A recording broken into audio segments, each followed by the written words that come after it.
Hello everyone, today we are talking about Quant QNT in regards to 2023 because that is the year and it owns 2023 for reasons I will give in this video. Few parts I want to deconstruct is firstly, Bank of England receiving 20 applications to develop CBDC wallet prototype. Is Quant involved? Let's talk about that. Blockchain live 2023, or is it live already? Let's talk about that. Also, article Gilbert Verdine DLT in 2023 out of the blocks, different bullet points. Let's go over each one. Let's talk about that. That is pretty much it for today's video. Quite a simple one. So if that's something you're interested in, stay around to the end of the video. If you make it that far, leave a like down below. Without further ado, here we go. Okay, so firstly, as you probably know, I'm an affiliate of the Decent wallet, and I mentioned once every single week to showcase how important it is to have your cryptocurrency on a cold wallet. Now, I hold Ledger and I hold Decent. I think it's a perfect combination. Ledger, that smooth, seamless process, and a decent wallet when it comes to lower cap or not cryptos that are high up in the top 100. I think it's fantastic if you have the funds to have two separate cold wallets if you want to expand your portfolio outside of QNT. I think it's also good to have your crypto in two different places, diversifying your crypto. If you have it written down on a piece of paper, the cold phrase, and you somehow lose that or somehow, but you have the other one, situations might happen, you never know. So the links are down below if you're interested in that. Discounts are down below. So firstly, we have here is the Bank of England receives 20 applications to develop CBDC wallet prototype. What's quite interesting about this is Digital Pound Foundation retweeted this information. Gilbert Verdine retweeted this information. So we can see here, proof of concept and research. There was 8 incomplete applications and 20 completed applications, and the award will be given on the 31st of January. There is no concrete evidence if Quant is involved or if they have somehow applied, but we'll just have to wait and see in the 31st of January. But it's all about speculating. If it was concrete evidence, you would already know about it, right? It'd be mainstream news. We're trying to speculate for a future pump, buying the rumor and selling the news if you want to make a quick buck or anything involved with those sort of lines. No secret also the history between the Bank of England and Quant and Gilbert Verdine's regulatory connections and obviously building the CBDC network for blockchain, right? So the portfolio is there when it comes to the information involved. But when it comes to CBDCs, a lot of them not built on DLT, not a lot of them built on blockchain. How when it comes to interoperating that value, Quant has involvement. Also, here we have transferring cross-border payments in Latin America. Blockchain, let's recap. So, a pan-regional blockchain program across 12 countries, Latin America and the Caribbean. So, further down we can see. So, Gilbert Verdine says, through our Overledger gateway, we enable participants to connect their private, public, and permission blockchains to blockchain networks, and DLTs that were once siloed can now interact. So, through their APIs, facilitating a range of use cases and payments, we can see stablecoin, programmable currency, remittance solutions using stablecoin, wholesale stablecoin, and account management functionality. Even when you think about Quant's total addressable market, CBDCs is a very, very small part, but in this scenario, not only is Quant linking platforms between CBDCs, is involved with the process of developing the CBDC. This is huge, right? In Latin America, last time I checked, was 5% of all cross-border transactions. 5%. That is insane. We know the Overledger requires QNT for every transaction. Looking good for 2023. Also, is blockchain live? Yes, it is. Here we can see average block time is 2 seconds and total transactions is 124,392. But the Latin American dollar is not live yet. Now, as we know, Latin American dollar rolled out across 12 countries, and there's going to be payment corridors between Latin America and the United States of America.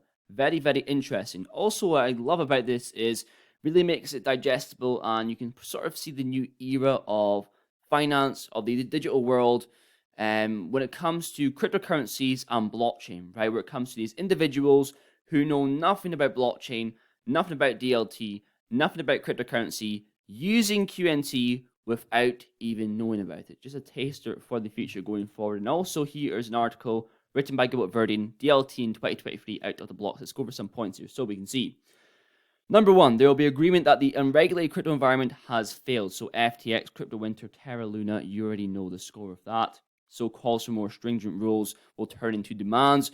Governments, regulators realize they can no longer expose customers to unsupervised exchanges who seamlessly had a license to print money and generate steep losses for those who could least afford it. So part I really want to read here is yes. So additionally, as the crypto world becomes more state insensible, Layer 2 technologies that were hastily and poorly designed will start to disappear. This is the big phenomenon. Crypto is disappearing. Here we can see a very interesting article by Tyler Durden from, can't say, 91% of cryptos will be gone. Very interesting point here. So 2014, we can see 91% of now dead coins that started in 2014 died because of abandonment of low volume. You can see in 2021, the biggest reason for death is scam or other issues. It seems to be over time, abandonment or no volume, especially back in 2014.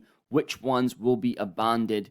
We will have to see. Second point we can see here. So when it comes to banks and asset managers will scramble to recruit blockchain specialists. This is very important. So we've already established firms like State Street, JP Morgan, HSBC appoint digital asset heads and distributed ledger technology specialists as they roll out tokenization projects.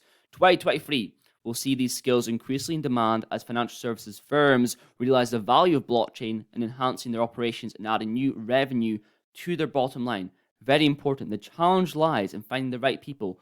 Only about 1% of developers have the specialist knowledge required to work with distributed ledger technologies. This is insane, right? We can also see back in February 2022, Quant empowered 27 million developers to become certified blockchain experts. Less than 1% of the 27 million understood the complexities of blockchain technology. Now on to number 3, we have CBDCs. CBDCs will become politicized but will ultimately prevail. So 19 of the G20 nations are now piloting CBDC projects, which mean governments will be rightly need to address public concerns around individual privacy as part of broader education around the potential benefits of CBDCs. The concerns obviously comes when it's to policy. You don't want to be like China, for example, when it comes to a social credit system or programmable money. I'm pretty sure they tested that where the money ran out after a certain time period to, push forward consumerism. So we can see also that, so CBDC supporters are quick to remind the opponents that the underlying infrastructure can be structured in a way that limits authoritarian controls and surveillance and protects consumer privacy through public-private collaboration and partnership. That is a potential utopian future, not a dystopian future, which everyone is calling for. So we can also see here the CBDC tracker status, as we know how far everything is coming along with the process. You'll notice the majority of these problems, whenever Gilbert is an article he is featuring, they always point to Quant Network themselves. Usually he shills Quant, but he doesn't actually mention Quant in this article, right? We can also see an API-based blockchain gateway bridging solution using these principles can perform much of the functionality needed for tokenization, interoperability, and settlement needed by exchanges. Look to Quant for standardization of DLT. Fantastic article, and pretty much it for today's video.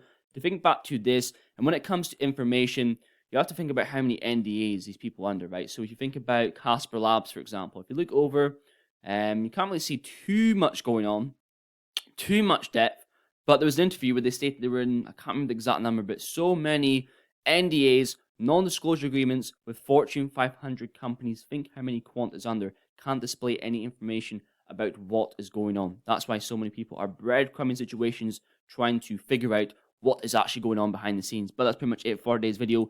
If you enjoyed it, why don't you go and check out the total addressable market of Quant, and you'll go to find out that it's uncapped. I just go into a few sectors involved in that video. But mates far, thank you very much for watching. Please leave a like down below, and I'll see you guys in the next one.